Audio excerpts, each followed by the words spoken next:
Assalamualaikum warahmatullahi wabarakatuh. Alhamdulillahirabbil alamin. Wassalatu wassalamu ala Rasulillah Sayyidina wa Maulana Muhammad ibn Abdullah wa ala alihi wa sahbihi wa man wala amma ba'd. Teman-teman sekalian yang berbahagia, pada kesempatan ini kita akan coba untuk membahas sedikit ataupun sekelumit apa itu pengertian dari filsafat dan untuk apa manusia belajar ilmu filsafat. Kalau ditanya untuk apa belajar filsafat, maka belajar filsafat adalah sebuah harapan untuk mendapatkan hikmah dari Allah Subhanahu wa taala. Allah Subhanahu wa taala akan memberikannya dan merasukkannya kepada jiwa manusia yang di dalam hatinya tidak ada rasa kesombongan. Belajar filsafat maknanya adalah bagaimana hadirnya seorang hamba yang fakir kehadap raja di raja yang amat kaya dan amat kuat, yaitu Allah Subhanahu wa taala. Dan hanya kepadanya lah kita tunduk, kepadanya lah kita menyerahkan diri terhadap diri kita yang sama sekali tiada daya dan upaya. Saya selalu senantiasa bermunajah, berharap, bermohon kepada Allah Subhanahu wa taala untuk diberikan petunjuk. Maka dari inilah bermula daripada yang mendasari segala macam ilmu pengetahuan yang ada di dunia ini. Awalnya dari manusia belajar berfilsafat.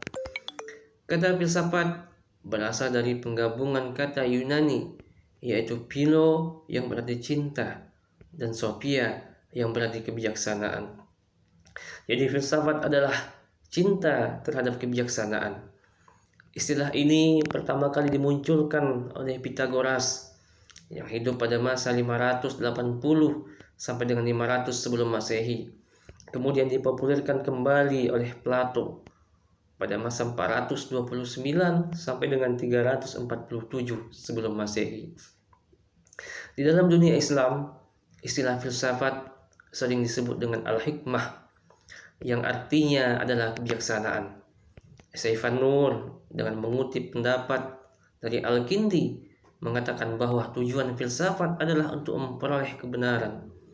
Kebenaran di sini diklasifikasikan pada dua, yaitu kebenaran teoritis, yaitu sebagai sistem pikiran yang benar, dan kebenaran praktis yang merupakan tindakan yang benar.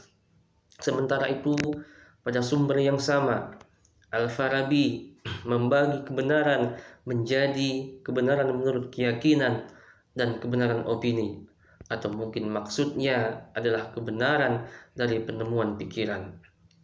Kemudian filsafat menurut Al-Farabi adalah bagaimana pengetahuan tentang sesuatu sebagaimana adanya. Filsafat adalah kesempurnaan jiwa melalui konseptualisasi atas berbagai macam persoalan teoritis maupun praktis sesuai dengan kemampuan manusia. Filsafat awalnya adalah hasrat akan ilmu, lalu pengetahuan akan realitas, dan akhirnya adalah sebuah tindakan.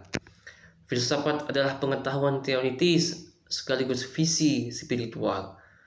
Filsafat sebagai kesempurnaan jiwa manusia melalui pengetahuan terhadap sesuatu sebagaimana adanya berdasarkan bukti-bukti yang jelas.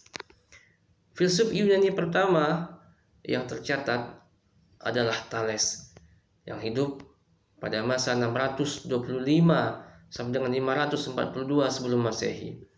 Filsafat di Yunani menjadi kajian yang menarik karena menjadi alternatif dalam menjawab berbagai macam pernyataan ataupun pertanyaan tentang bagaimana asal-usul, bagaimana faedah dan tujuan daripada alam semesta.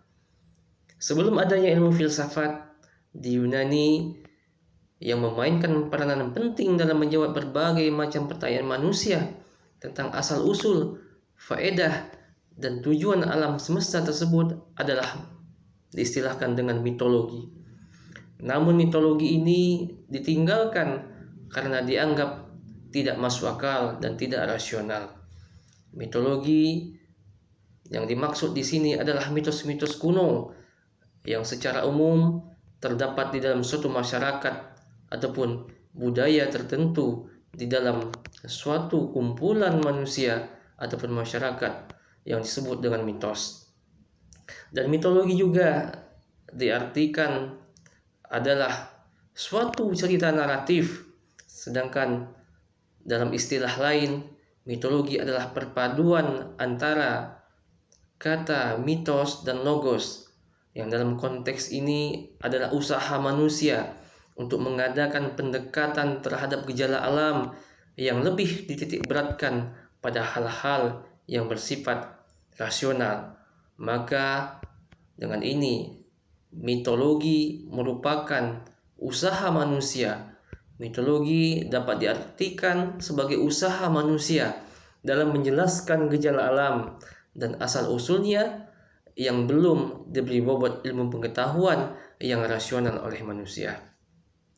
Teman-teman sekalian yang berbahagia, demikianlah kiranya sedikit ataupun sekelumit pembahasan kita pada kesempatan ini mengenai apa itu ilmu filsafat dan apa tujuan untuk belajar ilmu filsafat, yang kemudian kita ketahui bahwasanya dari filsafat inilah yang melahirkan, yang memunculkan berbagai macam bentuk ilmu pengetahuan dari zaman dahulu sampai dengan saat ini.